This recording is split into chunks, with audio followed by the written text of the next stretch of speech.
Hello friends, welcome you all to your channel pharmacy zone. मैं हूं आशुतोष शुक्ला। और दोस्तों, आज के इस वीडियो में हम आपके साथ डिस्कस करने वाले हैं एक और नई फार्मासिस्ट की वैकेंसी के बारे में। तो देखेंगे आज की किस विभाग में है वैकेंसी, कितनी पोस्ट है, क्या होगा सिलेक्शन क्राइटेरिया और किस तरीके से हम फॉर्म को फिल करेंगे, क्या लास्ट डेट है, मीन्स वैकेंसी से रिगार्डिंग सभी इन्फॉर्मेशन आज के इस वीडियो में आपको मिलेगी। तो बने रहिए हमारे साथ और हमसे बने रहने के लिए चैनल को सब्सक्राइब जरूर करें, ताकि हम आपके पास फार्मा रिगार्डिंग जो भी वैकेंसीज हों उनकी रेगुलर अपडेट्स लेके आते रहें। तो आइए शुरू करते हैं और देखते हैं कि कहाँ पे है ये वैकेंसी। तो दोस्तों, जैसा कि आप देख रहे हैं, ये एक रिजर्व बैंक ऑफ इंडिया का नोटिफिकेशन है, जिस नोटिफिकेशन में उन्होंने यहाँ पे एक एडवर्टीजमेंट दिया है for engagement of pharmacist in the bank on contract basis with fixed early remuneration in Mumbai. Means ये जो आपकी वैकेंसी आई है फार्मासिस्ट की, यहाँ पे ये मुंबई के लिए है, मुंबई में है जॉब लोकेशन।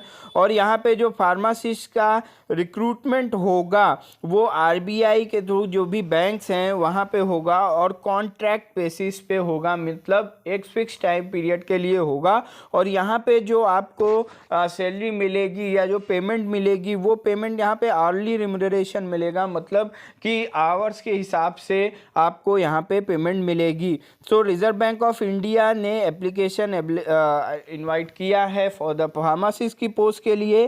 तो जो भी एलिजिबल कैंडिडेट्स हैं वो इस फॉर्म को फिल कर सकते हैं। टोटल 25 वैकेंसीज है, जिनमें कि एससी की 2, एसटी की 2, ओबीसी की 6, ईडब्ल्यूएस की 2 और जनरल कैटेगरी की 13 वैकेंसीज हैं। और टोटल अगर वैकेंसी को कैलकुलेट किया जाए, इनका टोटल किया जाए, तो टोटल 25 यानी 25 वैकेंसीज हैं। और यहाँ पे जो कॉन्ट्रैक्ट बेसिस पे होगा और जो उसका कॉन्ट्रैक्ट का टाइम होगा for a maximum period of 240 days, 240 दिन के लिए, मतलब 1 आवर, 1 साल से आप कम कह सकते हैं, बट इसमें आगे एक्सटेंड भी किया जा सकता है। बट अभी जो यहाँ पे इन्होंने नोटिफिकेशन दिया है उस नोटिफिकेशन के अकॉर्डिंग 240 दिनों के लिए यहाँ पे आपका सिलेक्शन होगा। और इसमें एलिजिबल कैंडिडेट जो हों वो एनेक्सर 1 में, एनेक्सर 1 अभी इसी नोटिफिकेशन में नीचे इन्होंने दिया हुआ है, उसको भी हम आपको दिखाएंगे और उसके बारे में भी आपके साथ डिस्कस करेंगे। तो उस एनेक्सर को, यानी कि जो इनका फॉर्मेट है, उस फॉर्मेट के अकॉर्डिंग आप फॉर्म को फिल करके और फॉर्म के साथ photocopy certificate, educational certificates, caste certificate, experience certificate, age, और भी अगर आप कुछ क्वालिफिकेशन सर्टिफिकेट या कुछ आपके पास एक्स्ट्रा एक्सपीरियंस है वैसे सर्टिफिकेट लगाना चाहते हैं, तो उन सभी एक्सपीरियंस सभी सर्टिफिकेट्स को, सभी डॉक्यूमेंट्स को, और जो भी डॉक्यूमेंट्स होंगे वो सेल्फ अटेस्टेड होंगे। और उसके साथ ये एनेक्सर 1 का एप्लीकेशन फॉर्म है, उस फॉर्म को फिल करके एक फॉर्म में आप उसको सील्ड कवर के साथ उसे सील करके यहाँ पे ये जो इन्होंने एड्रेस दिया हुआ है, इनका एड्रेस है regional director human resource management department recruitment section reserve bank of India, Mumbai regional office, शहीद भगत सिंह रोड, फोर्ट मुंबई। इस एड्रेस पे अप्रैल 10, यानी इसकी जो लास्ट डेट है फॉर्म को भरने की वो है 10 अप्रैल। 10 अप्रैल को 5 बजे तक ये फॉर्म वहाँ पे पहुँच जाना चाहिए। बाई पोस्ट आपको फॉर्म भेजना है, तो इस फॉर्म की जो लास्ट डेट है वो 10 अप्रैल है, 10 अप्रैल 2023 है। और यहाँ पे अलग अलग क्राइटेरियाज़ की जो भी रिजर्वेशन के लिए जो SC ST कैंडिडेट हैं उनको, अगर वो उसके लिए अप्लाई कर रहे हैं, SC ST OBC है, तो उनके लिए भी यहाँ पे दिया हुआ है लॉज की किस तरीके से उनको फॉर्म को अप्लाई करना होगा या क्या क्राइटेरियाज़ हैं, तो उसको भी आप इस नोटिफिकेशन में देख सकते हैं। अब हम बात करते हैं एलिजिबिलिटी क्राइटेरिया की। तो एलिजिबिलिटी क्राइटेरिया में यहाँ पे जो एजुकेशनल क्वालिफिकेशन है, मैट्रिकुलेशन यानी हाई स्कूल या इक्विवेलेंट एग्जामिनेशन, और एप्लीकेंट फार्मासिस्ट की पोस्ट के लिए जो भी एप्लीकेंट अप्लाई कर रहे हैं should possess minimum qualification of diploma in pharmacy from recognise university.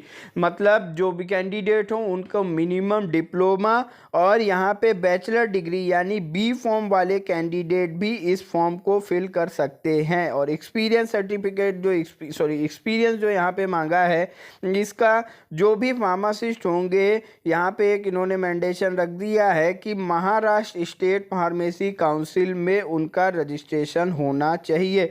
Means इस वैकेंसी के लिए वही कैंडिडेट्स अप्लाई कर पाएंगे जिनका Maharashtra pharmacy council of India में रजिस्ट्रेशन होगा। उसके साथ minimum experience of 2 years as a pharmacist के रूप में 2 साल का एक्सपीरियंस होना चाहिए। और एप्लीकेंट के पास कंप्यूटर का बेसिक नॉलेज होना चाहिए। मीन्स अगर कोई ऐसा फार्मासिस्ट है, ये बेसिकली आप कह सकते हैं कि जो मुंबई के फार्मासिस्ट हैं, महाराष्ट्र के जो हैं, उनके लिए ये वैकेंसी है। और जिनका महाराष्ट्र स्टेट फार्मेसी काउंसिल में रजिस्ट्रेशन है, उसके साथ 2 साल का फार्मासिस्ट एक्सपीरियंस और कंप्यूटर की नॉलेज है, वो इस वैकेंसी के लिए अप्लाई कर सकते हैं।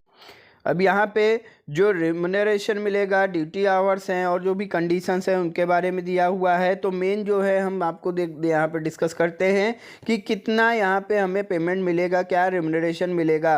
तो pharmacist will be paid a fix remuneration at the rate of रेस 400 पर आवर।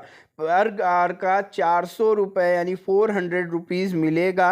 और एक दिन में maximum period of 5 hours per day, एक दिन में आप मैक्सिमम 5 घंटे काम कर सकते हैं या 5 घंटे ही आपसे ड्यूटी ली जाएगी मैक्सिमम। तो अगर इस तरीके से देखें तो यहाँ पे एक दिन में अगर 5 घंटे काम कराया जाता है तो हमें 2000 रुपये का रिम्यूनरेशन मिल जाएगा। और not exceeding maximum of 2000 per day and will not be entitled to any pay allowances or any other perks facilities। Means कि जो भी कैंडिडेट होंगे जिनका इस पोस्ट पे सिलेक्शन होगा उनको इस मंथली रिम्यूनरेशन के अलावा और किसी भी तरीके की कोई पेमेंट नहीं दी जाएगी। And the offers of engagement will be for a maximum period of 240 days at a stretch. एक बार में जो आपका सिलेक्शन होगा, जो पहले सिलेक्शन होगा वो 240 यानी 240 डेज के लिए ही होगा। और भी यहाँ पे ये डिटेल दी हुई है आपको डिस्क्रिप्शन बॉक्स में। इस पीडीएफ, इस नोटिफिकेशन के पीडीएफ का लिंक मिल जाएगा, उससे भी आप इसको देख सकते हैं और पूरी तरीके से अच्छे से डिटेल स्टडी इसकी कर सकते हैं। अब हम लोग बात करते हैं मॉडलिटीज़ फॉर सिलेक्शन की, कैंडिडेट का सिलेक्शन कैसे होगा। तो यहाँ पे कैंडिडेट का सिलेक्शन जो होगा, पहले जो कैंडिडेट फॉर्म को फिल करेंगे उनके एक्सपीरियंस सर्टिफिकेट और एजुकेशनल सर्टिफिकेट के बेसिस पे उनको शॉर्ट लिस्टिंग की जाएगी। और फर्दर शॉर्ट लिस्टिंग के बाद कैंडिडेट को इंटरव्यू के लिए कॉल किया जाएगा। तो यहाँ पे जो शॉर्ट लिस्टिंग होगी, मीन्स अगर कोई पीजी कैंडिडेट है तो उसको प्रेफरेंस दिया जाएगा, किसी के पास एक्सपीरियंस ज़्यादा है उसको प्रेफर किया जाएगा, या जो भी पास के हॉस्पिटल्स हैं उन हॉस्पिटल्स से जो लोकल कैंडिडेट्स हैं उनको प्रेफरेंस यहाँ पे दी जाएगी। जो कैंडिडेट जिनकी शॉर्ट लिस्टिंग हो जाएगी, जो इंटरव्यू को क्लियर कर लेंगे, उन कैंडिडेट का फिर फर्दर मेडिकल एग्जामिनेशन होगा। मेडिकल एग्जामिनेशन होने के बाद उनका डॉक्यूमेंट वेरिफिकेशन होगा, तब जाके फाइनल फार्मासिस्ट की पोस्ट के लिए उनका एंगेजमेंट होगा। सो यहाँ पे पहले फॉर्म के बेसिस पे शॉर्ट लिस्टिंग होगी, फिर इंटरव्यू होगा, फिर उसके बाद medical examination and then document verification होगा यहाँ पे। अब आइए हम लोग देख लेते हैं कि कौन सा एनेक्सर 1 का जो फॉर्म है वो कौन सा फॉर्म है। तो यहाँ पे ये एनेक्सर 1 का फॉर्म का फॉर्मेट है, ये आपको इसी पीडीएफ के साथ, इसी जो आपको डिस्क्रिप्शन बॉक्स में इस पीडीएफ का लिंक, नोटिफिकेशन के पीडीएफ का लिंक मिल जाएगा, वहाँ से आप इस एनेक्सर 1 के फॉर्म को डाउनलोड कर सकते हैं। तो आप इस फॉर्म को सही रूप से भरें, इसको सही से पढ़ के जो भी कैंडिडेट इस पोस्ट के लिए अप्लाई करना चाहते हो वो सभी इसको सही ढंग से भर के, और इसके साथ फिर अपनी जो भी आप एजुकेशनल सर्टिफिकेट्स या जो भी डॉक्यूमेंट्स इसके साथ अटैच करना चाहते हो उसको सेल्फ अटेस्टेड करके और एक एनवेलप में भर के उसको सील करके और फिर उस दिए हुए एड्रेस पे 10 अप्रैल के पहले पहले सेंड कर दें। तो गाइस ये थी इस वैकेंसी के बारे में। अगर इस वैकेंसी से रिलेटेड कोई भी क्वेरी हो तो आप कमेंट बॉक्स में ड्रॉप कर सकते हैं। जो भी कैंडिडेट एलिजिबल हैं इस वैकेंसी के, वो इस वैकेंसी को ज़रूर फिल करें। मेरी शुभकामनाएं आपके साथ हैं। All the very best and thank you very much.